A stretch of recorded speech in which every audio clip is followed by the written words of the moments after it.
So I've been really, really, really bad. I skipped a couple of days on this, and it's been because I've been busy, and being busy making me tired and all of that. So, um,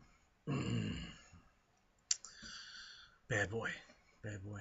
I don't really have a lot. It's just been busy, and it's work, and it's been kind of rewarding, um, and a little hectic and all that. But it's the goods and the bads of work, you know. Do what you love, and you'll never work a day in your life. You know what? That's insanely true. Because if I did what I loved, I wouldn't work. I would, you know, depending on how that all shakes out economically. I mean, that's the thing. If you don't, if you do what you love, quite often you're just plain fucking broke. Ask any art student or artist, if you will. Um, people who try to do what they love. You know, most guys love porn and beer. Some people have found a way to monetize that. That's not what that would. Well, I'm only halfway there. I'm not big on beer, but anyway. So, actually, for years, I kind of did what I loved, and it was work, but it didn't seem like work while it was going on. That's when I was DJing, and I had a great time. I had a lot of fun, and I guess there are some ways to do what you love, never quote unquote work a day in your life and still make money.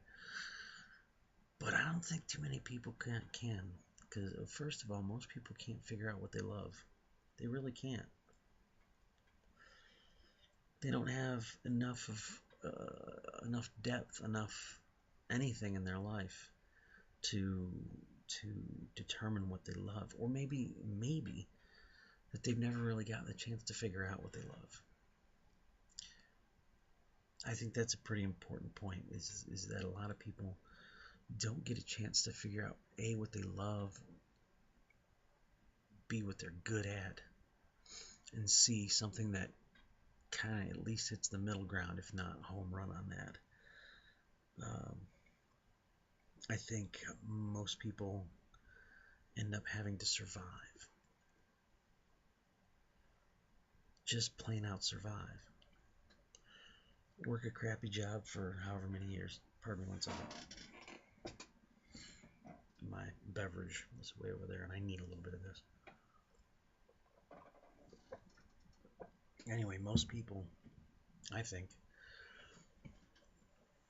get into, and this is, I think, where society has gone off the rails. Most people, let's take the American experience, because I'm not, I can't say that I'm worldly enough to imagine another existence, but I know what happens in other societies. Yeah. We used to work to survive because we had to. We had to do that. We had no choice. We hunted, we farmed the land, we did what we did.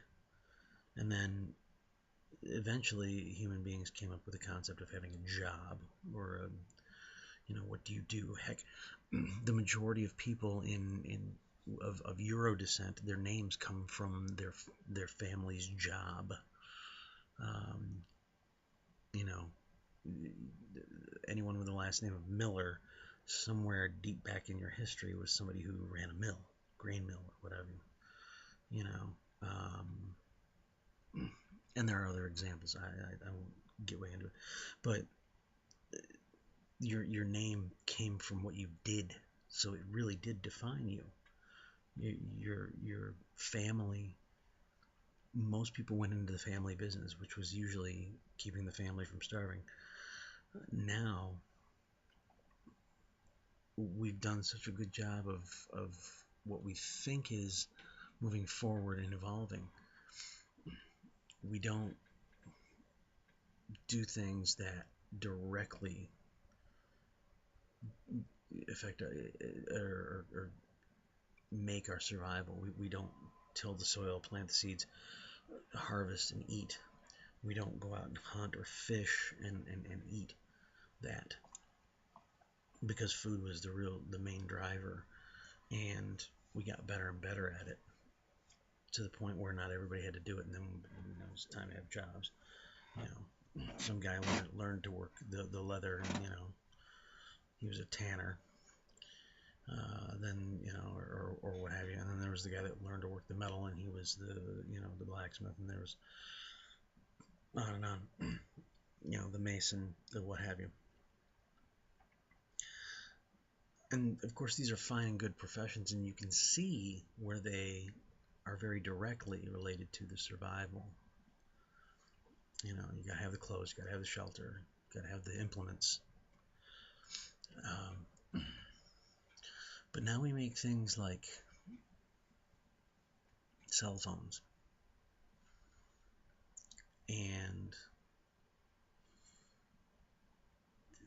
people make money by making an app for that cell phone.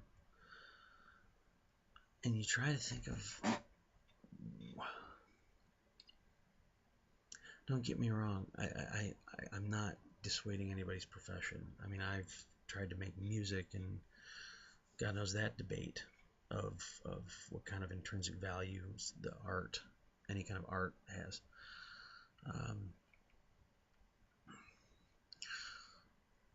I find myself wondering, what's the end game? They talk about when the consoles, the gaming consoles, the Xbox and the PS4 and whatnot, PS3, PlayStation and Xbox. And what's the killer game? The game that you've got to have the console to play the game, so it drives console sales and game sales and whatnot. And then they talk about with cell phones, killer apps. These are the apps that everybody has to have.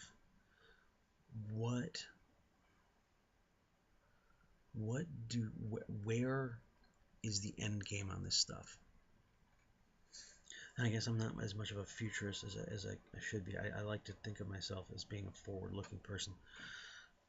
I embrace the future. I kind of wish that I was born, 10 years from now, so I could see that future. I wish I could live, to be 200, and not be decrepit, but and to see where all of this has taken us. We can look back and see how certain things have affected us. The automobile, the airplane, trains, combustion engines, whatnot. We can see that at one point in time there were people that found no use for steam engines or combustion engines, and now look at what we got. I'm wondering. Oh, more than wondering, I'm just curious, and I would really love to time travel, to go into the future and go, the reason we had Twitter was so we could get the next thing and the next thing, and then, what all this is about kind of, would make sense. It seems to me that a lot of this stuff is temporary, and it's going to go. And I'm sure there's been things in the past that were like that, that were a good idea at the time. They served a purpose, but just they're gone. And maybe there was no end game to it. I guess what I'm trying to really get at is that I think for a long time humans have been busy keeping themselves busy. And I think we need to remember that building great big buildings so people can go and sit in cubicles and input data and answer phones and juggle numbers, often imaginary numbers. In the end, what does that do? We build these big buildings and these roads and all this stuff, and it makes us feel really important, like we're doing something, we're getting something done. And that's work quite often. You're getting something done. What are you getting done? how does it further anything? And you have to, I guess, take a big picture look at it. You know, but in a lot of ways, I wonder if we're just putting ourselves on the hamster wheel and keeping ourselves distracted. Maybe we're missing something really big because we've gone to all this trouble of making ourselves busy. We've been very busy at keeping ourselves busy. There are noble pursuits and there are very honorable pursuits. Doctors, the medical profession, can be a noble pursuit. It's been perverted beyond that. Even the law and the concepts of it to keep a society organized and keep it from imploding or exploding. But what really are we doing? We're playing Flappy Birds and Candy Crush, and we're not growing. I don't think we are. I have hope, but I think the percentage of people who really care about a future is small, and that the general populace, and this may be the way of things, that the general populace just wants to exist and get through their day, their week, their month, their life, and get a little joy out of it and try to make a mark. And an extremely small percentage of the population is trying to better mankind. I wonder if we hadn't concentrated so much on building our own hamster wheels that maybe we could all be, maybe not necessarily all, but most of us, be pushing towards that higher ideal, towards the human purpose. Or maybe we're just, maybe we're just supposed to spin our little wheels and procreate until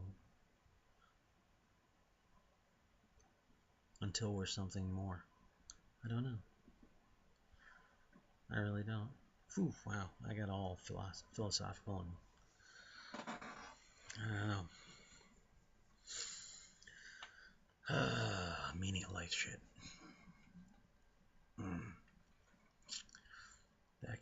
That's tough stuff. That's tough stuff to think about. Because it's really deep. And I don't want to get really deep. Because I've already gone 13 minutes and said nothing, as I usually do. So, we'll just leave it at that. Off we go. Be good to each other.